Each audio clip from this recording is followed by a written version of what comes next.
अगर आपको हमारी कहानी पसंद आए तो वीडियो को लाइक करें और चैनल को सब्सक्राइब करना बिल्कुल न भूलें।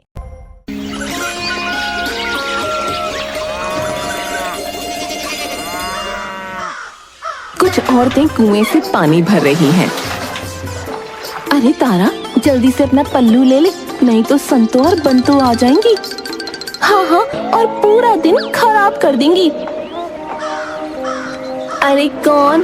और तुम उनके नाम से इतना क्यों डर रही हो? अरे तू अभी यहाँ नई नई आई है ना, इसलिए तुझे नहीं पता। संतो और बंतो दोनों कलयुग की राक्षस्त्रियां हैं, राक्षस्त्रियां। तारा जोर जोर से हंसने लगती है। तभी संतो और बंतो वहाँ पहुँच जाती हैं।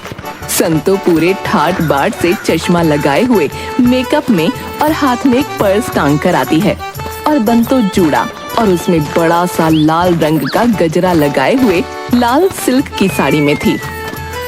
देख तो जरा इन बहुओं को। अरे हमारे जमाने में तो हम घर के अंदर भी बोलने से डरती थी, और इन्हें देखो कितनी खिलखिलाकर हंस रही हैं। हाँ हाँ, हमारे होते हुए ऐसा कैसे हो सकता है? न जाने हमारे खिलाफ क्या खुसुर पुसुर कर रही हैं। दोनों उन औरतों के पास चली जाती हैं। जल्दी चलो, संतो और बंतो आ रही हैं। सभी जल्दी जल्दी अपना अपना मटका उठाकर जाने लगती हैं। तभी संतो और बंतो वहाँ पहुँच जाती हैं। क्या क्या है कमला की बहू? देख रही हूँ तेरे कुछ ज्यादा ही पर निकल रहे हैं। नहीं नहीं काकी, वो तो हम बस पानी भरने आई थी। पानी भरने आई थी या कान भरने? अरे हमारे जमाने में तो मुई सासें हमें ठीक से सांस भी ना लेने देती थी, और तुम यहाँ बत्ती सी दिखा रही हो। ठीक कहा संतो, अब खड़ी खड़ी मेरा मुंह क्या ताक रही हो? चलो निकलो यहाँ से। फिर सभी औरतें अपना अपना घड़ा लेकर आगे निकल जाती हैं। ये दोनों सगी बहनें हैं क्या? हाँ हाँ, बहनें तो है, लेकिन पिछले जन्म की, जो इस जन्म में पड़ोसन बन चुकी है। इन दोनों ने तो गांव के लोगों का जीना हराम कर दिया है। सिर्फ संतो और बंतो दोनों घर की तरफ निकल जाती हैं, और एक मेज पर बैठकर दोनों ताश निकालकर खेलने लगती हैं। हमारे गांव की पारंपरिक पूजा होने वाली है ना, लेकिन अभी तक हमें किसी ने बुलाया नहीं। तभी दरवाजे पर खटखटाहट होती है। वो देख, आ गया छछूंदर।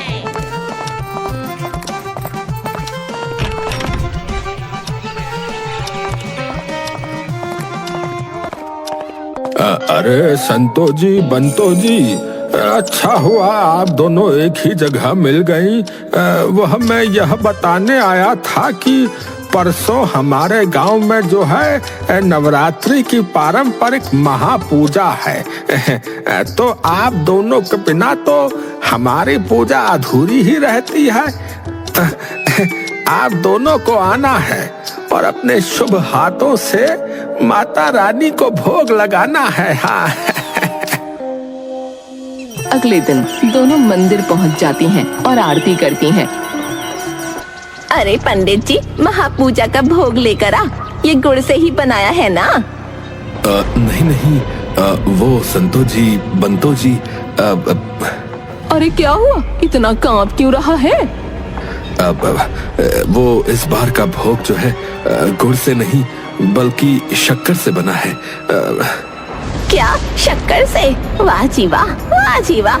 तोड़ो तोड़ो, एक एक करके तुम सारी परंपराएं तोड़ो, और जहाँ परंपरा नहीं वहाँ बंतो नहीं।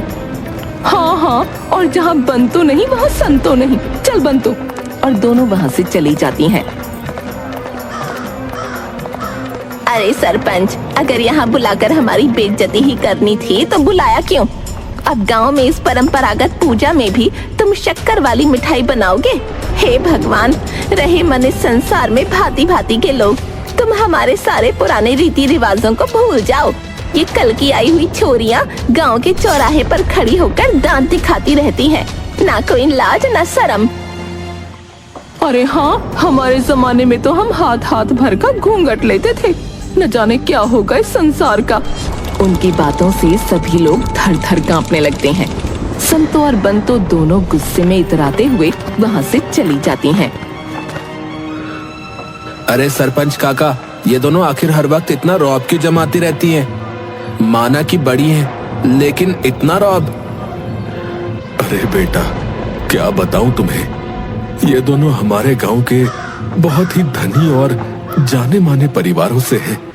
इनके परिवारों ने हमारे गांव को बचाने के लिए उनकी हवेलियां तक बेच दी थी और गांव का मंदिर, गांव का आश्रम और अस्पताल इन्हीं की दया दृष्टि से चलता है। अगर हमने इन्हें कुछ कहा तो फिर हमारा चंदा इत्यादि आना बंद हो जाएगा बेटा। लेकिन ये दोनों तो हमारे गले की हड्डियां बन गई हैं।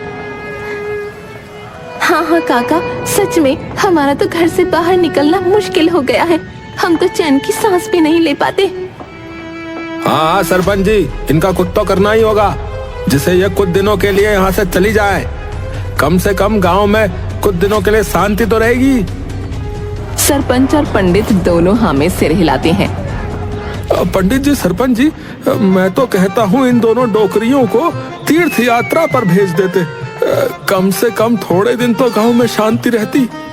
हाँ हाँ, वैसे भी बुढ़िया की उम्र हो गई है तीर्थ यात्रा करने की।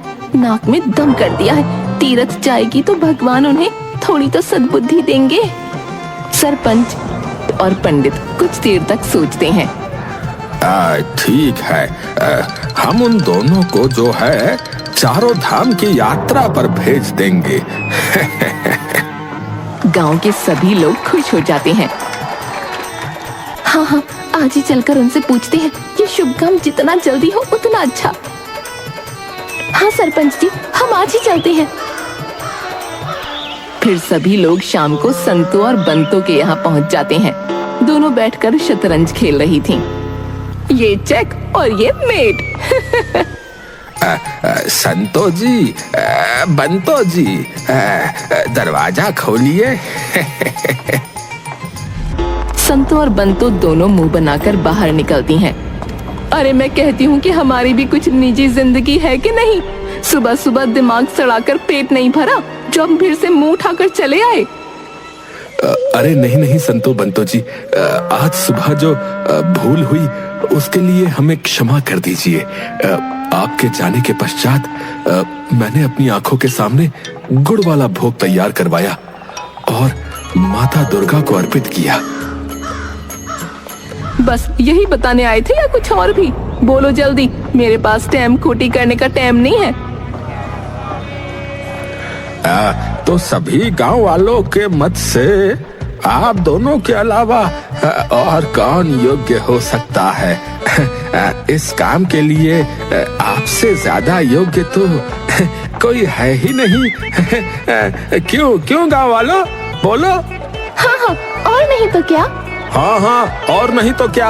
हाँ हाँ, और नहीं तो क्या? हाँ जी, बिल्कुल बिल्कुल। क्या तुम्हें हम बूढ़े दिख रहे हैं जो तीर्थ यात्रा पर जाएं? नहीं नहीं, वो तो सिर्फ ये कह रहे हैं हम कि आपसे ज्यादा योग्य तो है ही नहीं कोई। और वैसे भी आप जैसी सुंदर जवान औरतें अगर भगवान को भोग लगाएंगे तो भगवान तो वैसे ही हमारे गांव पर प्रसन्न हो जाएंगे। वैसे संतो, तीर्थ के बहाने कम से कम हम बाहर घूम भी आएंगे और मेरे नए फोन में हम हमारी अच्छी अच्छी सेल्फी भी लेंगे। हाँ हाँ हाँ, तुम कह तो ठीक रही हो। अच्छा अच्छा, ठीक है, हम दोनों चले जाएंगे। लेकिन हाँ, हमारे पीछे से गांव में एक पत्ता भी इधर से उधर ना होना चाहिए, नहीं तो अस्पताल का जो भी खर्च होता है इस समय से ही बंद करवा दिया जाएगा। हाँ, और छोरियों, तुम सब अपनी हद में ही रहना। कहीं से मुझे खबर आई कि तुम सब मिलकर हंसी ठिठोली कर रही हो या सर पे पल्लू न लिया हो तो तुम्हारी चोटी खींच के तुम्हें कुएं में फेंक दूंगी। सभी औरतें गर्दन झुका लेती हैं और हाँ में सिर हिलाती हैं। और तुम सब छोरों, अपनी लुगाइयों को सर पे मत चढ़ा लेना। चलो अब जाओ यहाँ से, हमें अपने कपड़े और सामान बांधना है।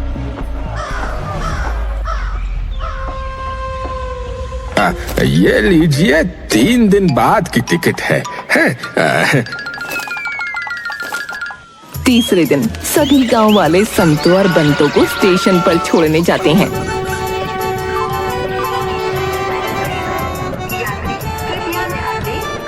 संतों और बंतों ट्रेन में बैठ जाती हैं। सरपंच जी, गांव का ध्यान रखना।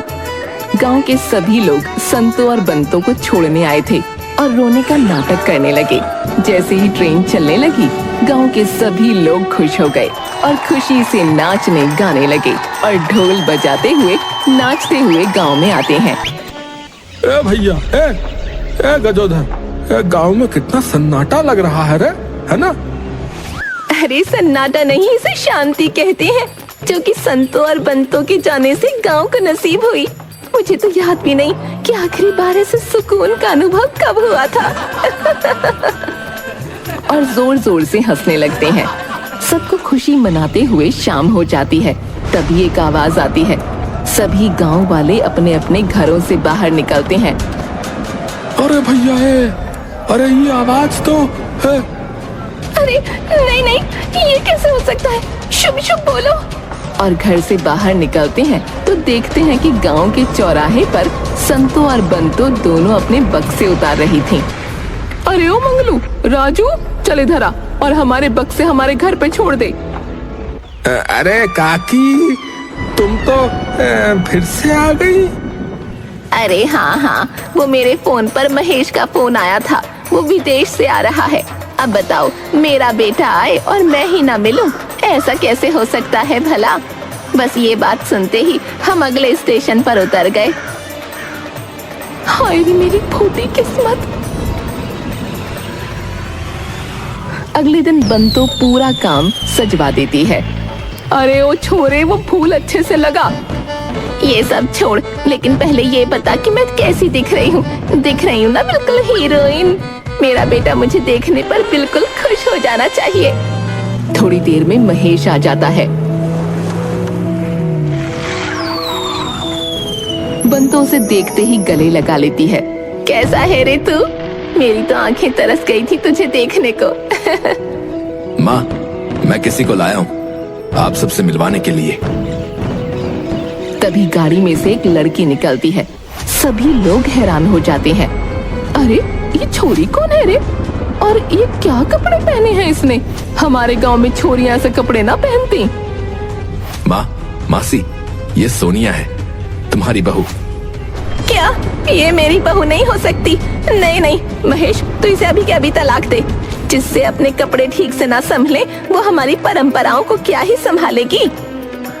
माँ, सोनिया बहुत अच्छी लड़की है। तभी सोनिया जाकर संतों और बंतों के पैर छूने लगती है। तभी दोनों एक साथ पीछे हो जाती हैं और